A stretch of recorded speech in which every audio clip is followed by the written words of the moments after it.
فلا مضل له ومن يضلله فلا هادي له وأشهد أن لا إله إلا الله وحده لا شريك له وأشهد أن محمدا عبد الله ورسول الله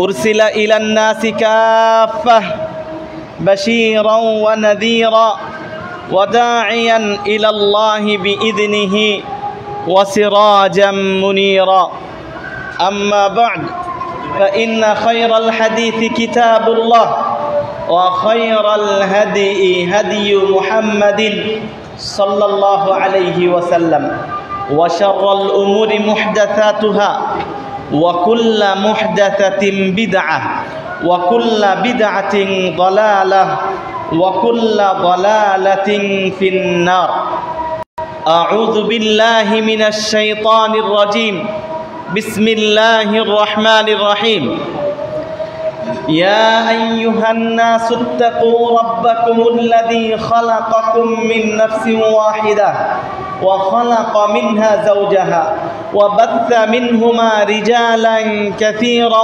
ونساء واتقوا الله الذي تساءلون به والأرحام إن الله كان عليكم رقيبا يا أيها الذين آمنوا اتقوا الله حق تقاته ولا تموتن إلا وأنتم مسلمون يا أيها الذين آمنوا اتقوا الله وقولوا قولا سديدا يصلح لكم أعمالكم ويغفر لكم ذنوبكم ومن يطع الله ورسوله فقد فاز فوزا عظيما وقال النبي عليه الصلاة والسلام من أحب أن يكثر خير بيته فليتوضأ إذا حضر غذاءه وإذا رفع أو كما قال عليه الصلاة والسلام প্রশংসা গুণগান যাবতীয় সেপ্তসানা সেই মহান আল্লাহ সুবহানাহু ওয়া তাআলার জন্য যে মহান আল্লাহ সুবহানাহু ওয়া তাআলা নবী মুহাম্মদুর রাসূলুল্লাহ সাল্লাল্লাহু আলাইহি ওয়াসাল্লামের মাধ্যমে আমাদেরকে কিছু আখলাক কিছু আদাব কিছু শিষ্টাচার শিখিয়ে দিয়েছেন। কিভাবে আমরা ঘরে ঢুকব, কিভাবে আমরা ঘর থেকে বের হব, কিভাবে আমরা খাবার খাবো, কিভাবে আমরা পানি পান করব, কিভাবে আমরা আমাদের দৈনন্দিন জীবনের কাজ করব, এর আদব কি, এর শিষ্টাচার কি, এই শিষ্টাচারগুলো আল্লাহ রাব্বুল আলামিন তার নবীর মাধ্যমে আমাদেরকে শিখিয়ে দিয়েছেন। সেই আল্লাহ সুবহানাহু ওয়া তাআলার জন্য অন্তরের অন্তঃস্থল থেকে আমরা কালিমাতু শুকর আদায় করে বলি আলহামদুলিল্লাহ। সালাত ও সালাম বর্ষিত হোক সেই নবীর উপর যিনি ছিলেন দু আখলাক, যিনি ছিলেন পৃথিবীর একমাত্র মডেল, যিনি ছিলেন পৃথিবীর একমাত্র আদর্শ।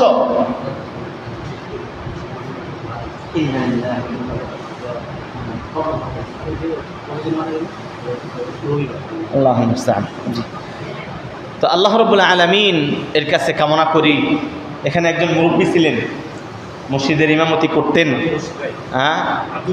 আব্দুর রশিদ সাহেব, মুরব্বী বয়স্ক মানুষ ছিলেন, তিনি ইন্তেকাল করেছেন। ইন্না লিল্লাহি ওয়া ইন্না ইলাইহি রাজিউন। আমরা সকলেই তার জন্য দোয়া করি, তার মাগফিরাত কামনা করি। আল্লাহুম্মা গফির লাহু ওয়ারহামহু ওয়াআফিহি ওয়াআফু আনহু ওয়া আকরিম নুজুলাহু ওয়া ওয়াসি' মুদখালাহু ওয়া আদখিলহুল জান্নাহ ওয়া কিহি ফিতনাতাল কবরি ওয়া আযাবিন নার। আসলে সকলকেই মরতে হবে। দেখেন আমাদের সাথে তিনি আমাদের ইমামতি করেছিলেন দীর্ঘদিন, চেহারাটা এখনও মরতে পড়তেছে, দীর্ঘদিন ইমামতি ছিলেন, আজকে আমাদের মাঝে নাই। আমরাও থাকবো না, আমরাও চলে যাব। কিছু মানুষ শুনবে আমাদের এখানে ইয়াকুব মাদানী আসতেন খুতবা দিতে, তিনি আজকে ইন্তেকাল করেছেন। এভাবে আমার সংবাদটাই হয়তো প্রচার হবে। আল্লাহর কাছে কামনা করি আল্লাহ রাব্বুল আলামিন যত মুসলমান নর নারী পৃথিবীতে মৃত্যুবরণ করেছেন সকলকে আল্লাহ ক্ষমা করে দিন। বিশেষ করে আমাদের এই মসজিদের, তাকওয়া মসজিদের যিনি ইমামতির দায়িত্বে ছিলেন, চলে গেছেন মুরব্বী, আল্লাহ রাব্বুল আলামিন আপনি গফফার, আপনি গফুর, আপনি রহমান, আপনি রহিম। আপনার গফফার নামকে ওসিলাকে কেন্দ্র করে, আপনার রহমান নামের ওসিলাকে কেন্দ্র করে আমরা আপনার কাছে আমাদের ইমাম সাহেবের জন্য ক্ষমা প্রার্থনা করছি, আল্লাহ আপনি তাকে ক্ষমা করে দিন, আল্লাহ আপনি তাকে রহম করুন, আপনি ছাড়া তার কেউ নাই। আল্লাহ আমাদেরকে আপনি মৃত্যুর প্রস্তুতির জন্য তৌফিক দান করুন, ঈমান ও আমল নিয়ে দুনিয়া ছেড়ে চলে যাওয়ার তৌফিক দান করুন, আমিন। প্রিয় ভাইয়েরা, আলোচনা করেছিলাম আল্লাহ রাব্বুল আলামিন নবী সাল্লাল্লাহু আলাইহি ওয়াসাল্লামের মাধ্যমে আমাদের খানা আদব, ঘরে ঢোকার আদব, ঘর থেকে বের হওয়ার আদব, মসজিদের আদব, কিছু শিষ্টাচার শিখিয়ে দিয়েছেন। এই শিষ্টাচারগুলা আমরা মুসলিম অনেকেই জানি, আবার অনেকে জানা সত্ত্বেও আমল করি না। কিন্তু কর্তৃপক্ষ আমাকে যেহেতু শিষ্টাচার, আখলাক, আদব, ইসলামী আদব ও শিষ্টাচার বিষয়টা দিয়েছেন, এই জন্য আবার আমি স্মরণ করিয়ে দিব। তবে একটা মুখের কথাই স্মরণ করিয়ে দেওয়া, আর একটা হলো নবী সাল্লাল্লাহু আলাইহি ওয়াসাল্লামের মুখের ভাষায় স্মরণ করিয়ে দেওয়া। নবী সাল্লাল্লাহু আলাইহি ওয়াসাল্লামের মুখের ভাষায় যখন স্মরণ করিয়ে দেওয়া হয়, তখন অন্তর ইতমিনান আসে, প্রশান্তি আসে। আল্লাহ রাব্বুল আলামিনের কাছে ফরিয়াদ করি, এই যে শিষ্টাচার, যে আদবগুলো আলোচনা করা হবে, এগুলো যদি আল্লাহ আমাদের আমল করার তৌফিক দান করেন, আমিন। প্রিয় ভাইয়েরা আমার, শুরু করি সেখান থেকেই। গত মাসে যেখান থেকে শেষ করেছিলাম, একটা সুন্দর হাদিস দিয়ে শেষ করেছিলাম। হাদিসটা ছিল আদাব আসসালাম, সালামের আদব, শিষ্টাচার। এটা নিয়ে কিছু পয়েন্ট আলোচনা করতে গিয়ে বলেছিলাম যে নিয়ম হলো, আদব হলো, ইসলামী আদব হলো, ইসলামী শিষ্টাচার হলো, আপনি যখন অন্যের ঘরে যাবেন, ওই ঘরে যেয়ে তাকে সালাম দেওয়া। সে যদি সালামের উত্তর না দেয়, 3 বার সালাম দিবেন। হ্যাঁ, একবার সালাম দিয়ে অপেক্ষা করবেন ভিতর থেকে কেউ সাড়া দিচ্ছে কিনা, আবার সালাম দিবেন, সাড়া দিচ্ছে কিনা, আবার সালাম দিবেন, সাড়া দিচ্ছে কিনা। 3 বার সালাম দেওয়ার পর যদি সাড়া না দেয়, তাহলে ওই ঘর থেকে আপনাকে চলে যেতে হবে, ওই ঘরে আর প্রবেশ করতে পারবেন না। আল্লাহ রাব্বুল আলামিন সূরা নূরের 18 পারা 12 নম্বর পৃষ্ঠায় স্পষ্ট করে বলছেন, ইয়া আইয়ুহাল্লাযীনা আমানু লা তাদখুলু বুয়ুতান গায়রা বুয়ুতিকুম হাত্তা তাস্তানিসু ওয়া তুসাল্লিমু আলা আহলিহা। আল্লাহ বলছেন, ওহে ঈমানদারগণ, ইয়া আইয়ুহাল্লাযীনা আমানু, ওহে ঈমানদারগণ, লা তাদখুলু বুয়ুতান গায়রা বুয়ুতিকুম, তোমাদের ঘর ব্যতীত, বুয়ুত বাইতুন মানে ঘর, এক বচন, বহু বচন বুয়ুত। হে ঈমানদারগণ, তোমরা নিজেদের ঘর ব্যতীত অন্যদের ঘরে যখন প্রবেশ করো, তখন ততক্ষণ পর্যন্ত প্রবেশ করো না হাত্তা তাস্তাযিনু ওয়া তুসাল্লিমু আলা আহলিহা, যতক্ষণ পর্যন্ত ওই ঘরের মানুষের অনুমতি না নাও এবং তাদেরকে সালাম না দাও। তার মানে হলো সালাম দেওয়া, সালামের উত্তর যদি জবাব দেয়, তাহলে সে আপনাকে ঘরে ঢোকার অনুমতি দিল। আল্লাহ রাব্বুল আলামিনের বিধান। তাহলে আমরা গত সপ্তাহের এই আলোচনা থেকে সূরা নূরের 18 পারা 12 নম্বর পৃষ্ঠার প্রথম আয়াত থেকে যেটা শিক্ষা, সেটা হলো ইসলামী আদব ও শিষ্টাচার হলো আমরা যখন ঘরে ঢুকবো তখন কি করব? সালাম দিব। আর বিশেষ করে অন্যের ঘরে যখন ঢুকবো, নিজের ঘরে ঢুকলে সালাম দিব, অন্যের ঘরে ঢুকলে সালাম দিব। সালামের উত্তর না পাওয়া পর্যন্ত আমরা প্রবেশ করব না। এই আদবটা এত সুন্দর, এত সুন্দর শিষ্টাচার যে আপনাকে বিব্রতকর পরিস্থিতি থেকে আল্লাহ আপনাকে হেফাজত করবেন। আপনি ঘরের মধ্যে আছেন, আপনার ছোট ভাই যেহেতু যৌথ সংসার বা আপনার পাড়া প্রতিবেশী হুট করে আপনার ঘরে ঢুকলো, অথবা আপনি শুয়ে আছেন, অথবা আপনার স্ত্রী আছে, স্ত্রী ওইরকম পর্দা অবস্থায় নাই, হুট করে যখন ঘরে ঢুকবে আপনিও বিব্রতকর পরিস্থিতিতে পড়বেন। আল্লাহ রাব্বুল আলামিন আপনাকে বিব্রতকর পরিস্থিতিতে ফেলতে চান না, এই জন্য কিছু শিষ্টাচার দিলেন। প্রিয় ভাইরা আমার, এই শিষ্টাচারগুলো বাস্তবায়ন করা অতীব জরুরি, যেটা আল্লাহর আদেশ, অতীব জরুরি, গুরুত্বপূর্ণ, এবং কি আপনার সন্তানদেরকেও এই শিষ্টাচারে শিক্ষা দিতে হবে। নবী সাল্লাল্লাহু আলাইহি ওয়াসাল্লাম তার সন্তান ফাতেমা রাদিয়াল্লাহু তাআলা আনহাকে শিক্ষা দিয়েছেন। ফাতেমা রাদিয়াল্লাহু তাআলা আনহা ছোট্ট, তিনি অন্য ঘর থেকে তার ঘরে যখন আসতেন, আল্লাহ নবী সাল্লাল্লাহু আলাইহি ওয়াসাল্লাম ফাতেমাকে বলতেন, ইরজিআই, ফিরে যাও, সালাম দিয়ে আবার প্রবেশ করো। এই জন্য বাবা মার ঘরে ঢোকার সময়ও কি করতে হবে? সালাম দিতে হবে। এখন আপনার সন্তানকে যদি আপনি শিক্ষা না দেন যে বাবা তুমি যখন ঘরে ঢুকবে তখন কি করবে? সালাম দিয়ে ঘরে ঢুকবে, এই শিষ্টাচারটা আদব দিয়ে যখন শিক্ষা দিবেন, তখন দেখবেন আপনার সন্তান হুট করে আপনার ঘরে ঢুকবে না। আপনার স্বামী স্ত্রী ঘরে শুয়ে আছেন, রেস্ট নিতেছেন, এমত অবস্থায় একটা প্রাপ্তবয়স্ক ছেলে হুট করে ঘরে ঢুকলে আপনাকে বিব্রত পরিস্থিতিতে পড়ে যাবেন। এই জন্য আল্লাহ রাব্বুল আলামিন আপনাকে এই পরিস্থিতি থেকে মুক্ত করার জন্য একটা শিষ্টাচার, একটা আদব, কত সুন্দর আদব, শিক্ষা দিলেন, হে ঈমানদারগণ, তোমরা যখন ঘরে ঢুকবে 3 সালাম দিবে, যতক্ষণ পর্যন্ত সালাম না দিবে, অনুমতি না নিয়ে তোমরা অন্যের ঘরে প্রবেশ করো না। এই সালাম, এই জন্য অন্যের ঘরে ঢুকতে সালাম, সাক্ষাতে সালাম, হ্যাঁ, এবং কি সালামের প্রচার ও প্রসার এত বেশি যে সাহাবীরা মসজিদ থেকে বা কোনো জায়গায় থেকে বের হয়ে গেলে একটা দেওয়ালের বাইরে থেকে ঘুরে আসলে আবার সালাম দিতেন। সুবহানাল্লাহ, সালাম। এই জন্য গত আদব ও শিষ্টাচারের মধ্যে সালাম সংক্রান্ত আলোচনা করতে যেয়ে 3 বার সালাম দেওয়ার একটা ঘটনা বর্ণনা করছিলাম। ওই ঘটনা বর্ণনা শেষ করে আমি দ্বিতীয় পর্বে আসবো, হ্যাঁ, ঘরে ঢোকার এবং বের হওয়ার শিষ্টাচার। হাদিসটা কি বলেছিলাম? আল্লাহ নবী সাল্লাল্লাহু আলাইহি ওয়াসাল্লাম খারাজা ফি যাহিরা, প্রচণ্ড গরম, সৌদি আরবের গরম, হ্যাঁ, গরমের দিন, প্রচণ্ড গরম, এমন অবস্থায় 48, 50, 52 ডিগ্রি সেলসিয়াস তাপমাত্রা। এই সময়ে আল্লাহ রাসূল সাল্লাল্লাহু আলাইহি ওয়াসাল্লাম বের হয়ে গেছেন। বের হয়ে তিনি মসজিদে চলে গেছেন। স্বাভাবিকভাবে আরব কালচার, আরবের নিয়ম হলো জোহরের পর প্রচণ্ড গরমের সময় তারা বাহিরে বের হয় না। তারা প্রচণ্ড গরম যখন থাকে দুপুরের বেলা রেস্ট নাই। তো আল্লাহ নবী সাল্লাল্লাহু আলাইহি ওয়াসাল্লামের এই বিধান ছিল, নিয়ম ছিল, কিন্তু দুঃখের বিষয় তিনি বের হয়ে গেলেন। এরপরে বের হয়ে দেখলেন, সাক্ষাৎ করলেন আবু বকর সিদ্দিক রাদিয়াল্লাহু তাআলা আনহু। হাদিসটা মনোযোগ সহকারে শুনবেন, আমি একটা শিক্ষা বলবো এখানে সালামের, আর কয়েকটা শিক্ষা আমরা এখান থেকে শিখব। আল্লাহ নবী সাল্লাল্লাহু আলাইহি ওয়াসাল্লাম বের হয়ে যখন আবু বকরের সাথে সাক্ষাৎ, আবু বকর সিদ্দিক রাদিয়াল্লাহু তাআলা আনহু বলছেন, মাল্লাযী আখরাজাকা ইয়া রাসূলুল্লাহ, আল্লাহ রাসূল, এই সময় দ্বিপ্রহর, জাহিদ, প্রচণ্ড গরম, এই সময় তো আপনি বের হন না, কোন জিনিস আপনাকে প্রচণ্ড গরমের সময় ঘর থেকে বের করলো? আবু বকর সিদ্দিক রাদিয়াল্লাহু তাআলা আনহু নবী সাল্লাল্লাহু আলাইহি ওয়াসাল্লামকে জিজ্ঞেস করছেন। নবী সাল্লাল্লাহু আলাইহি ওয়াসাল্লাম বললেন, আখরাজানি আল্লাযী আখরাজাক, আবু বকর তুমি কেন বের হয়েছ? তুমি যে কারণে বের হয়েছ আমি ওই কারণেই বের হয়েছি। এরপরে 2 জন মানুষ মসজিদে আছেন। শ্রেষ্ঠ মসজিদ, শ্রেষ্ঠ 3টা মসজিদের মধ্যে 2 নম্বর মসজিদ মসজিদে নববী। আল্লাহ নবী সাল্লাল্লাহু আলাইহি ওয়াসাল্লাম এর হাতে নির্মিত মসজিদ। জোহরের নামাজ পড়ে সবাই বাসায় খাওয়া দাওয়া করে রেস্ট নিতে গেছেন। পৃথিবীর শ্রেষ্ঠ মানুষ, যার উপরে আর কোনো মানুষ হয় না, রাসূলুল্লাহ সাল্লাল্লাহু আলাইহি ওয়াসাল্লাম মসজিদে বসে আছেন। এরপরে শ্রেষ্ঠ মানুষ, রাসূলের পরে শ্রেষ্ঠ মানুষ আবু বকর সিদ্দিক। কিয়ামত পর্যন্ত তার মতো মানুষ আর নাই, হবে না।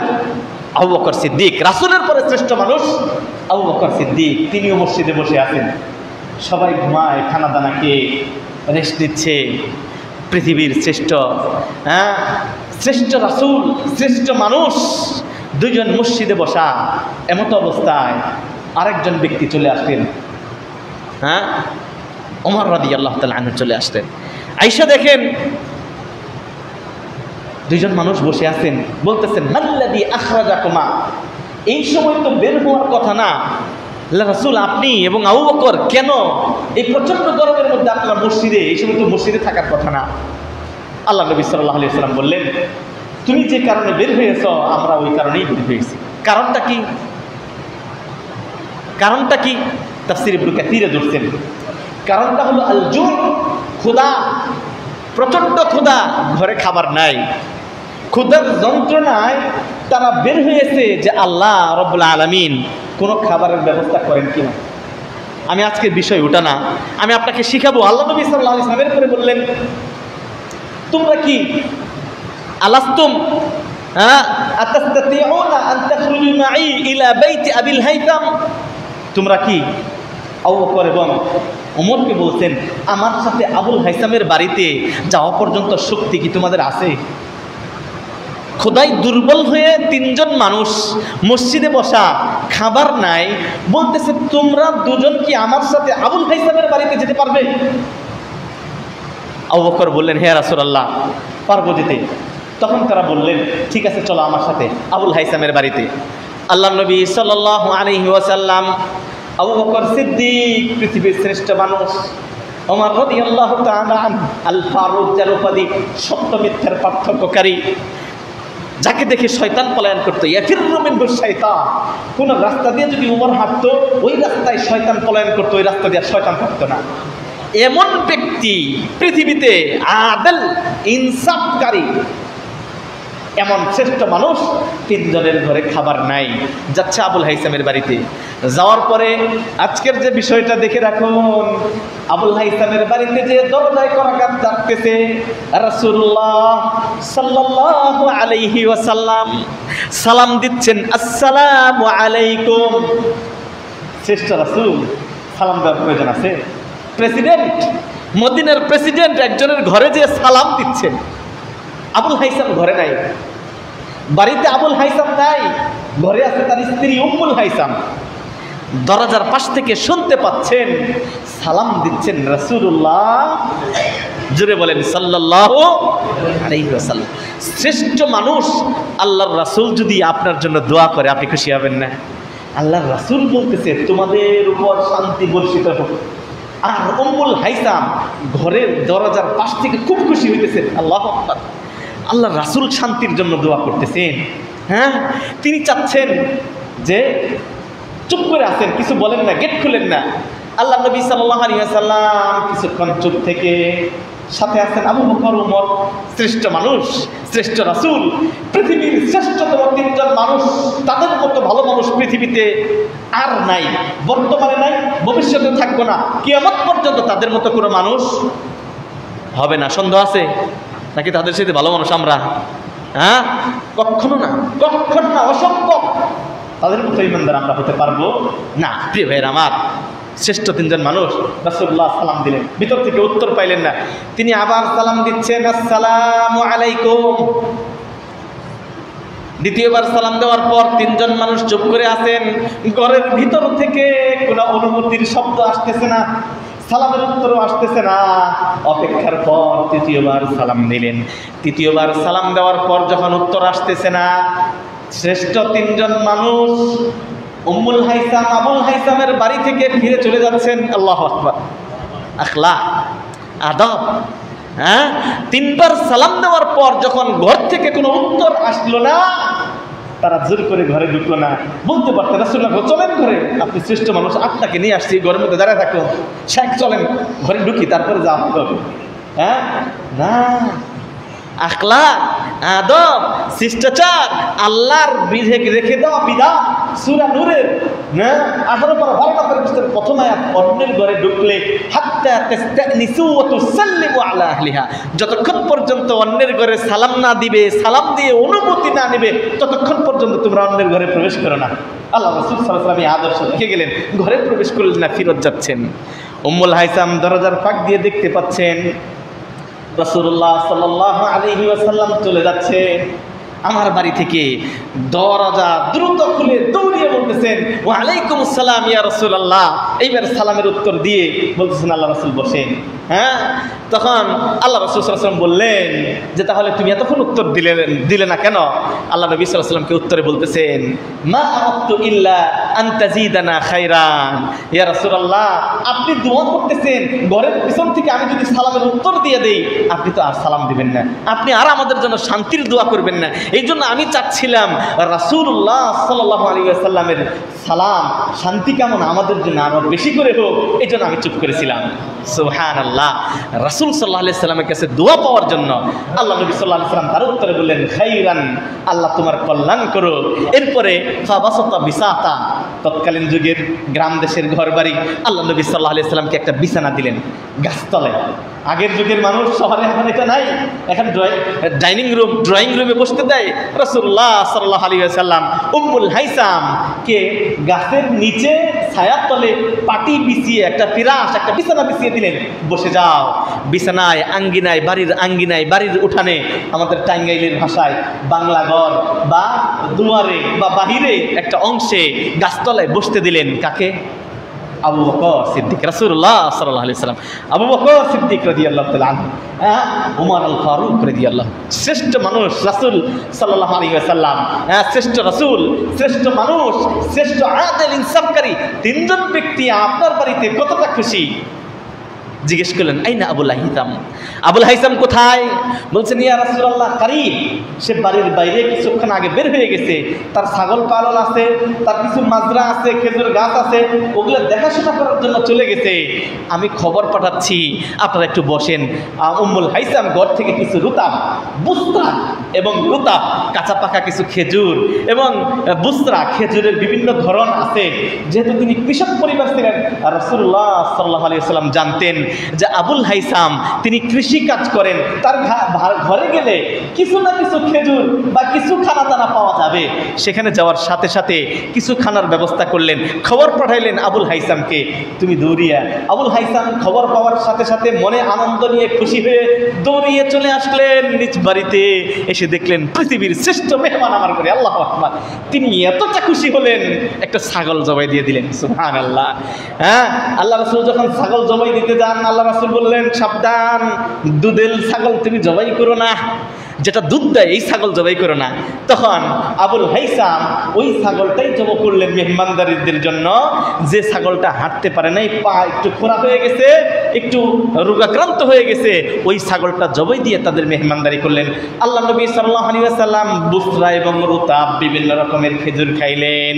এবং আবুল হাইসাম ওই পাহাড়ের পাশ থেকে, ওই ঝর্ণার পাশ থেকে, ওই যে দূর থেকে যে উহুদের প্রান্তর থেকে যে খাল দিয়ে পানি আসে, ওই খাল থেকে পানি নিয়ে এসেছেন, মিষ্ট পানি তিনি পান করলেন।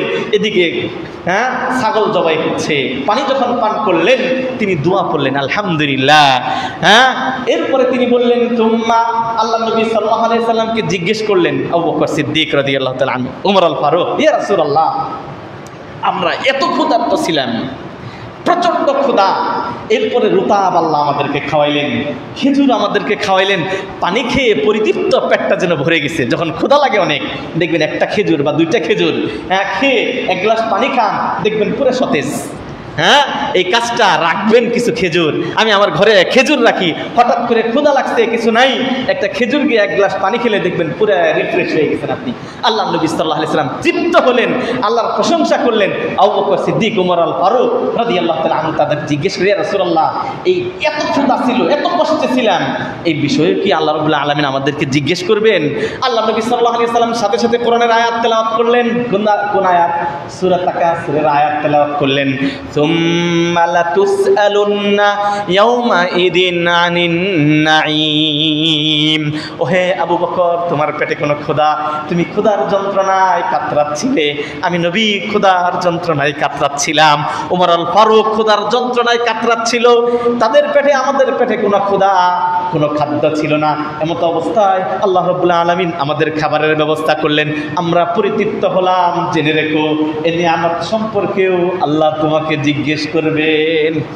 প্রিয় ভাইয়ের আমার, ঘটনা এই জন্যই বললাম, আমরা ঘটনা দিয়ে শিক্ষা অর্জন করতে খুব পছন্দ করি, এটা বাংলাদেশের ট্রেডিশন। শুধু কোরআন আয়াতের হাদিস বলবেন, এটা বেশি মজা লাগে না, কিন্তু যে ঘটনা বললাম দেখবেন খুব মনে থাকবে। এই ঘটনা থেকে কি শিখলাম? আজকের আদব শিষ্টাচার নাম্বার 1, অন্যের বাড়িতে যেয়ে কি করব?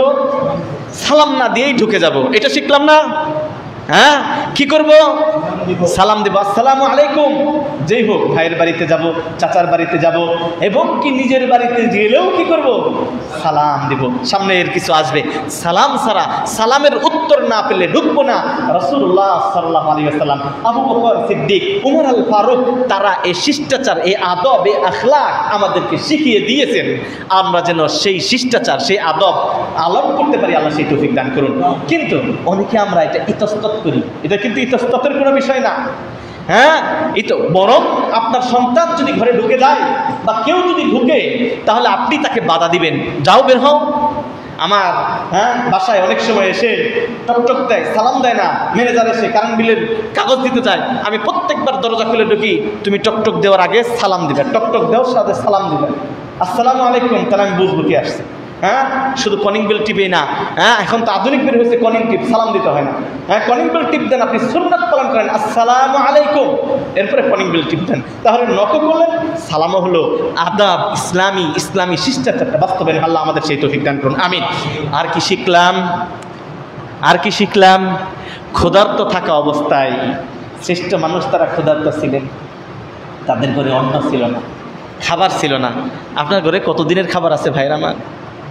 তাও নামাজি আপনার হয় না, তারপরে আপনি বলবেন এত নামাজ পড়ি, রোজা করি, হজ করি, জাকাত করি, শেখ আমার অভাব ছাড়ে না, আমার জন্য একটু দোয়া করেন।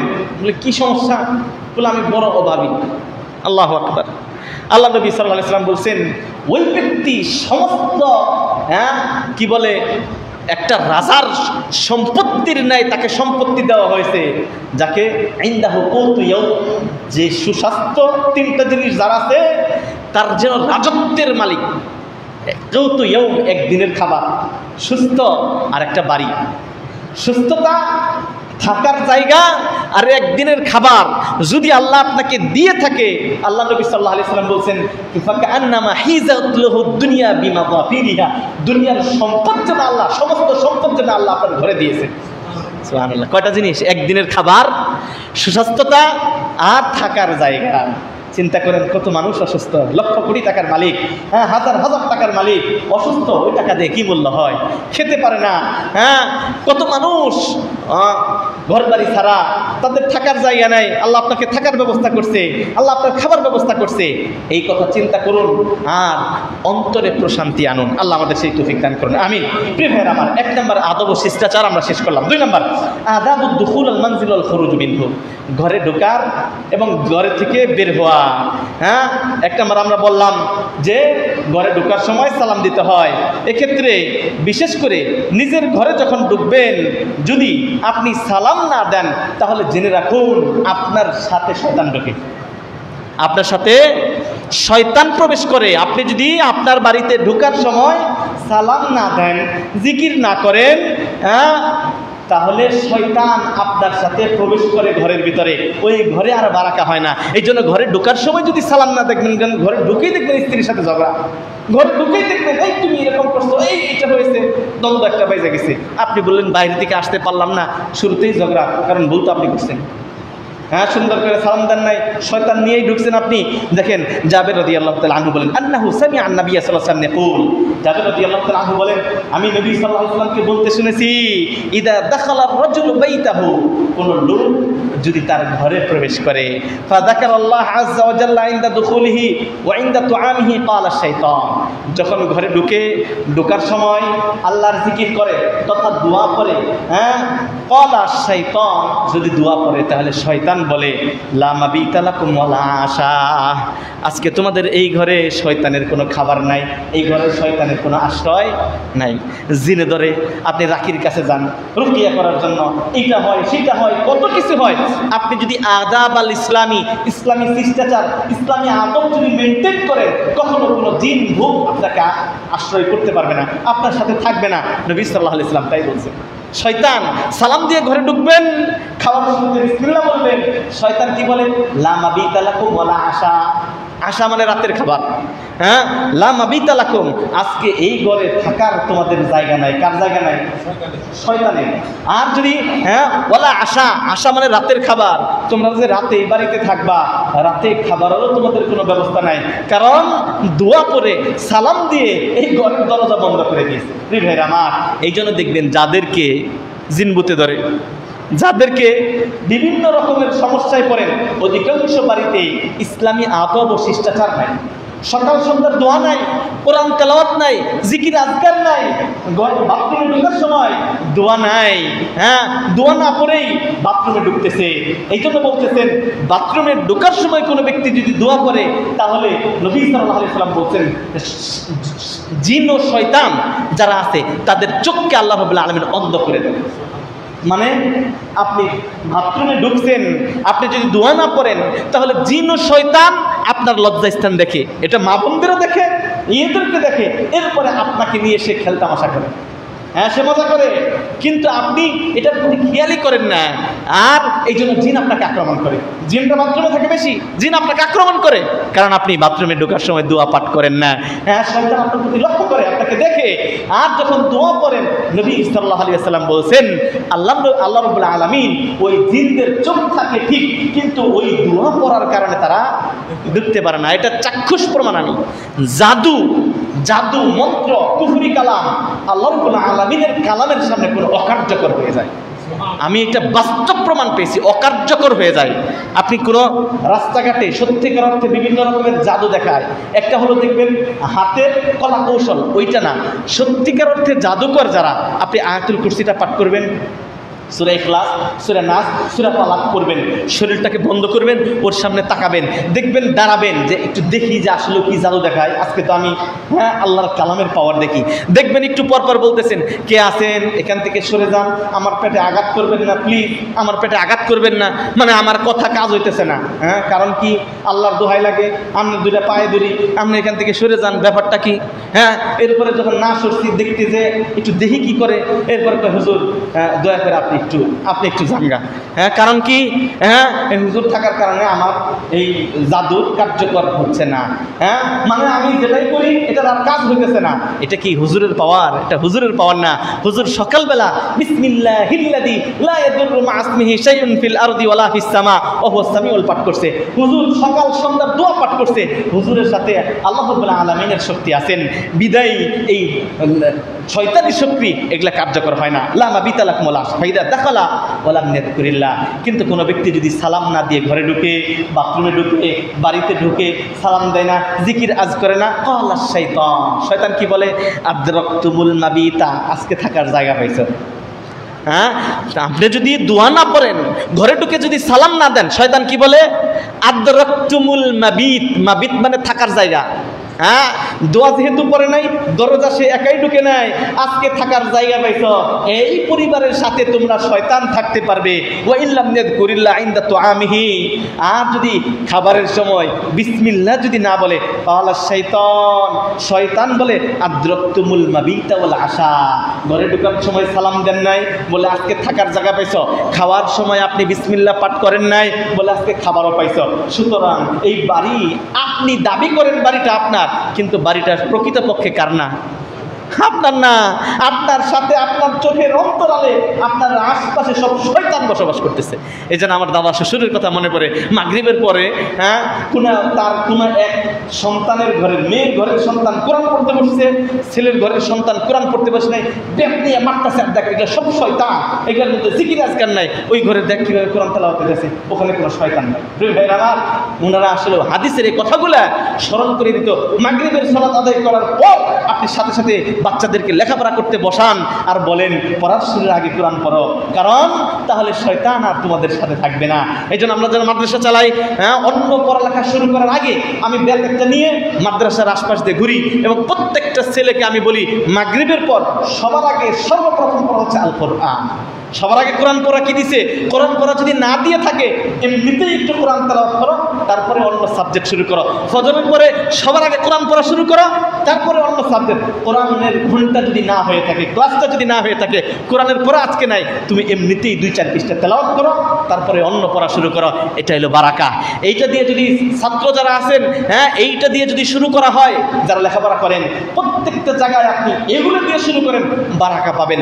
অফিসে যাচ্ছেন, আপনি অফিসে যেই সর্বপ্রথম সালাম দিয়ে ঢুকেন এবং একটু দোয়া দরুদ পড়েন, আল্লাহর কাছে বারাকা চান, আয়াতুল কুরসি পারেন, বিভিন্ন সূরা যতটুকু কোরআন তেলাওয়াত করতে পারেন অতটুকু করেন, দেখবেন সারাটা দিন আপনার বারাকা পাবে। কারণ শয়তান বলবে ওর সাথে আজকে থাকার জায়গা নাই। আর যদি এগুলো না করেন, শয়তান আপনার সাথে থাকে, আপনার ঘরে থাকে, আপনার বিছানায় থাকে, আপনার খাবারের সাথে খাবার খায়। চিন্তা করতে পারছেন? দেখছেন কোনোদিন? দেখেন নাই, কিন্তু কত খাবার খান।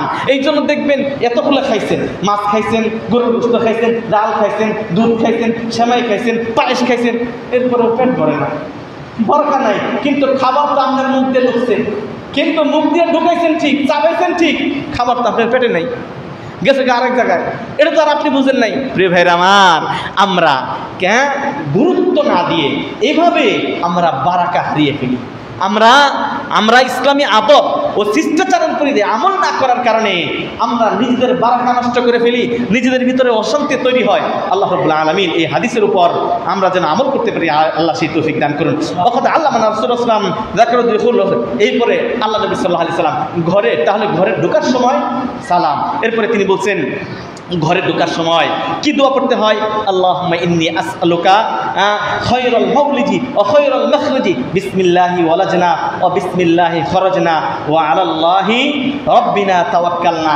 এই দোয়াটা পড়তে হয়। কয়জন এই দোয়াটা আমরা জানি? হ্যাঁ, বিসমিল্লাহি ওয়ালাজনা ওয়া বিসমিল্লাহি খরাজনা।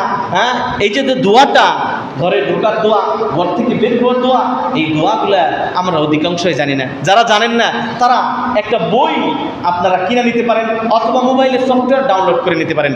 কত সফটওয়্যার মোবাইলে রাখছেন আপনি? ট্রেনের টিকিট কাটার জন্য, প্লেনের টিকিট কাটার জন্য, বিকাশ রাখছেন, কত চলাচলের জন্য রাখছেন। আপনি শয়তান যেন আপনার পাশে না থাকে, সকাল সন্ধ্যার জিকির যেন আপনারা করতে পারেন, এই জন্য একটা সফটওয়্যার আপনারা ডাউনলোড দিতে পারেন। সফটওয়্যারটার নাম হলো হিসনুল, একটা বই। এটা প্লে স্টোরে যাবেন, হিসনুল মুসলিম, ইংলিশে লেখেন, আরবিতে লেখেন, বাংলায় লেখেন, চলে আসবে হিসনুল মুসলিম। হ্যাঁ, সবচেয়ে বড় বিষয় হলো এই বইয়ের যিনি অনুবাদ করছেন তিনি আমাদের উস্তাদ। তাকে অনেকেই আপনারা চিনবেন, কারণ তার সাথে একটা জিনিসের সাথে আপনাদের মিল আছে। হ্যাঁ, সেই উস্তাদের সাথে আমার আমার প্রথম বক্তব্য শিখে সেই উস্তাদের কাছে, আবার সেই উস্তাদের সাথে আমার বাহাস হয়েছে। হ্যাঁ, উস্তাদের নামটাও বলি, আল্লাহ রাব্বুল আলামিন তাকে ক্ষমা করে দিন। হ্যাঁ, উস্তাদের একটার বিষয়ের সাথে আমার অমিল ছিল, কিন্তু উস্তাদ তো উস্তাদি। হ্যাঁ, উস্তাদের জন্য আজীবন দোয়া করি। এই বইটা মূলত আরবি লেখা ছিল, হিসনুল মুসলিম, আরবিতে একটা দোয়ার বই। জামে মানে শামিল, অনেক দোয়ার বই পাবেন, কিন্তু এটার মতো পাবেন না।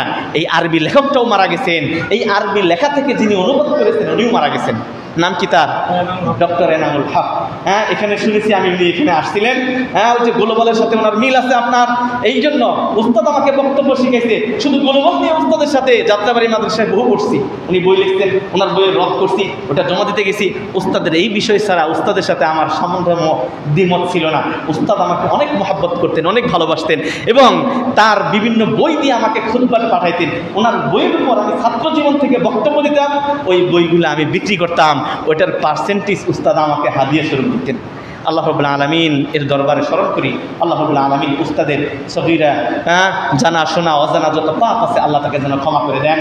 আল্লাহ রাব্বুল আলামিন এই যে হিসনুল মুসলিম সাদকা জারিয়া, যেটা আজকে আমি খুতবায় প্রমোট করতেছি, তাকে প্রমোট করতেছি, এটা আপনার কল্যাণকর।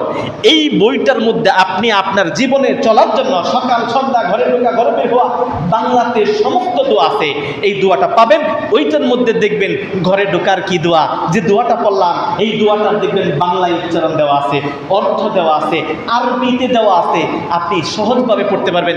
সূচি দেখে দেখে নেবেন যে ঘরে ঢোকার কি কি দোয়া, সিজদার কি দোয়া, সমস্ত দোয়া আছে। আল্লাহ রাব্বুল আলামিন এই বই থেকে যারা আমরা যেন উপকার নিতে পারি সেই তৌফিক দান করুন। এই বইয়ের মূল লেখক সৌদি আরবের যিনি শায়েখ, উনিও বেশি দিন হয় নাই মারা গেছেন, আল্লাহ তাকেও আল্লাহ ক্ষমা করুন।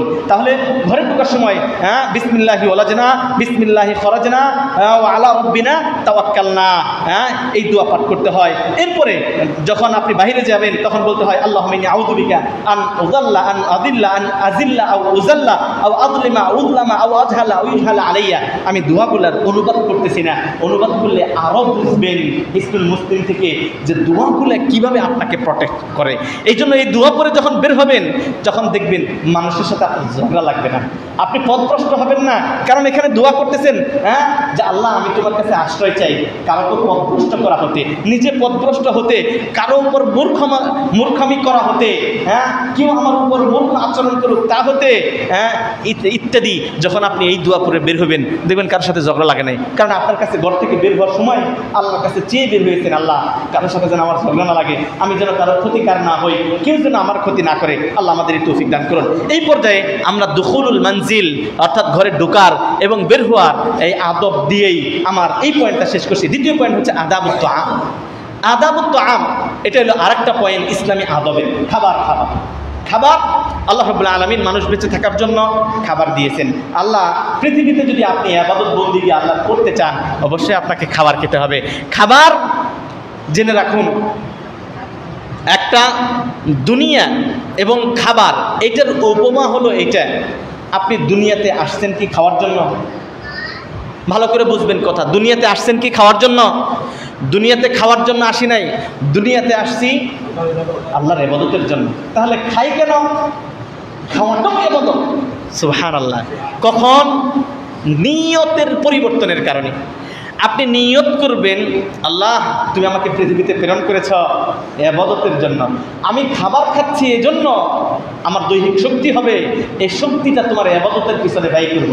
তখন যে খাবারটা আপনি খাবেন ওইটাও ইবাদতে গণ্য হবে। সুবহানাল্লাহ। হ্যাঁ প্রিয় ভাইয়ের আমার, ইসলাম কত সুমহান, কত মহান ধর্ম। হ্যাঁ, এই জন্য আমরা কখনো কখনো খাবার খাওয়ার সময় নিয়ত করি না। হ্যাঁ, খাচ্ছি, গরু ছাগলও খায়, আমিও খাই, আপনিও খান। হ্যাঁ, তো তার খাওয়া আর আমার খাওয়ার মধ্যে যদি পার্থক্য না হয়, তাহলে তার মধ্যে আমার মধ্যে কি পার্থক্য? গরু ছাগল হাঁস মুরগি চতুষ্পর্যন্ত খাবার খায়, কিসের জন্য? হৃষ্টপুষ্ট থাকবে, মোটা তাজা হবে, ভালো থাকবে। হ্যাঁ, এই জন্য খাবার খায়, আপনিও তাই খান, আমিও তাই খাই। তাহলে তার খাবার আর খাবারের মধ্যে পার্থক্য হওয়া উচিত না? অবশ্যই। প্রথম পার্থক্য হবে নিয়তের পার্থক্য। আমি খাবার খাবো আল্লাহ সুবহানাহু ওয়া তাআলার ইবাদত বন্দেগী করার জন্য, এই খাবারের মাধ্যমে আল্লাহ আমাকে ভালো রাখবেন। প্রিয় ভাইরা আমার, প্রথমত খাদ্য খাওয়ার পূর্বে যে আদব দেখেন, ইসলাম হলো সায়েন্টিফিক ধর্ম, বিজ্ঞান সম্মত ধর্ম, মানে বিজ্ঞানের উপর জিনিস। অথচ ইসলাম যে কাজগুলো শিক্ষা দেয়, ইসলামী শিষ্টাচার যা শিক্ষা দেয়, এটা পরিপূর্ণটাই বিজ্ঞানসম্মত। আল্লাহ নবী সাল্লাল্লাহু আলাইহি ওয়াসাল্লাম বলছেন, গাসলুল ইয়াদাইনি ক্বাবলা তুআম ওয়া বা'দা, খাবারের আগে এবং খাবারের পরে 2 হাত ধৌত করা, এটা ইসলামী শিষ্টাচার। 2 হাত ধৌত করা ইসলামী শিষ্টাচার। দেখেন, আন সালমান আল ফারিসি রাদিয়াল্লাহু তাআলা, প্রখ্যাত সাহাবী, ওনার জীবনী পড়লে আপনি কেঁপে উঠবেন। সালমান আল ফারিসি পারস্যের। হ্যাঁ, তার ব্যাপারে আল্লাহ নবী সাল্লাল্লাহু আলাইহি ওয়াসাল্লাম একটা কথা বলেছিলেন, সবচেয়ে উল্লেখযোগ্য হলো উহুদ যুদ্ধে খন্দক খনন করা হয়। এই বুদ্ধিটা কার ছিল?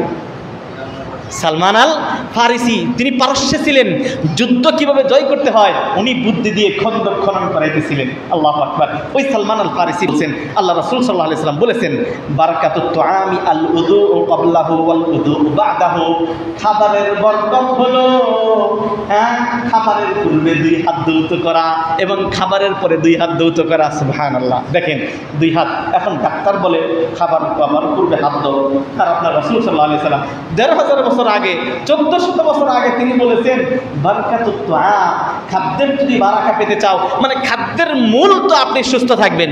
খাবার খেয়ে যদি অসুস্থ হয়ে যান, তাহলে তার খাবারের উদ্দেশ্য পূর্ণ হলো না। হ্যাঁ, তাহলে খাবারটা খেতে হবে যেন আপনি সুস্থ থাকেন, আল্লাহর ইবাদত বন্দেগী করতে পারেন। কিন্তু এমন খাবার খাইলেন হাতটা ধোয়া না, হাতের মধ্যে পয়জন আছে, এই জন্য ডাক্তার বলে হাত ধুয়ে খাও। ওই ডাক্তারের মতের কারণে যদি হাত ধুয়ে খান, সওয়াব হবে না। কিন্তু রাসূলুল্লাহ সাল্লাল্লাহু আলাইহি সাল্লাম বলেছেন, বারাকাতুত তুআম, খাবারের বারাকা। খাবারের বারাকাত কি? আপনি সুস্থ থাকবেন, খাবারের যে উদ্দেশ্য আল্লাহ আপনাকে সবল রাখবে, খাবার খেয়ে পেট খারাপ হবে না। এটা যদি পেতে চাও, তাহলে খাবারের পূর্বে 2 হাত ধৌত করো, খাবারের পরেও 2 হাত ধৌত করো। প্রিয় ভাইরা আমার, তাহলে 1 নম্বর খাবারের আদব বা শিষ্টাচার পাইলাম, খাবারের আগে হাত ধৌত করা, খাবারের পরে হাত ধৌত করা। আত-তাসমিয়াতু ফি আউয়ালিত তুআম, খাবারের শুরুতে বিসমিল্লাহ বলা। হ্যাঁ, খাবার শুরুতে বিসমিল্লাহ বলা। এখন এইটা অনেকে শয়তান আপনাকে ভুলিয়ে দেওয়ার চেষ্টা করে। শয়তান সবসময় ব্যস্ত থাকবে যে কিভাবে আপনাকে ভুলিয়ে দেওয়া, কারণ শয়তান তো চাবে আপনার খাবারের সাথে শরীক হবে, আপনার খাবারের সাথে শরীক হবে, বিদায় আপনার মস্তিষ্কে ওয়াসওয়াসা দিবে, দেখবেন খাবার আসার সময় ভুলে যাবেন। এই জন্য আল্লাহর নবী সাল্লাল্লাহু আলাইহি ওয়াসাল্লাম শয়তান দূর করার জন্য আরেকটা পন্থা বলে দিলেন, যদি কেউ শুরুতে বিসমিল্লাহ বলতে ভুলে যায়, হ্যাঁ, কি করবে তাহলে বলবে, হ্যাঁ, আরেকটা দোয়া পড়বে, বিসমিল্লাহি আউয়ালাহু ওয়া আখিরাহু। এটা কখন? বিসমিল্লাহ পড়তে ভুলে গেছেন, 2-4 লোকমা খেয়ে ফেলছেন, এখন মনে হলো ইসলামী শিষ্টাচার শুরুতে বিসমিল্লাহ বলা, বিসমিল্লাহ বলি নাই, না বলার কারণে শয়তান আমার সাথে খাচ্ছে। যখন মনে হলো শয়তান তাড়াইতে হবে, আল্লাহ নবী সাল্লাল্লাহু আলাইহি ওয়াসাল্লাম বললেন, এইবার তুমি বলো বিসমিল্লাহি আউয়ালাহু ওয়া আখিরাহু। এই দোয়া পাঠ করলে শয়তান যতক্ষণ পর্যন্ত ছিলেন এরপরে আবার সরে যায়। প্রিয় ভাইরা আমার, এই জন্য আমরা খাবারের আদব পাইলাম 2 হাত ধৌত করা, খাবারের আদব পাইলাম শুরুতে বিসমিল্লাহ বলা, খাবারের আদব পাইলাম বিসমিল্লাহ ভুলে গেলে বিসমিল্লাহি আউয়ালাহু ওয়া আখিরা এটা করা। এরপর করে খাবারের শেষে কি পাঠ করা?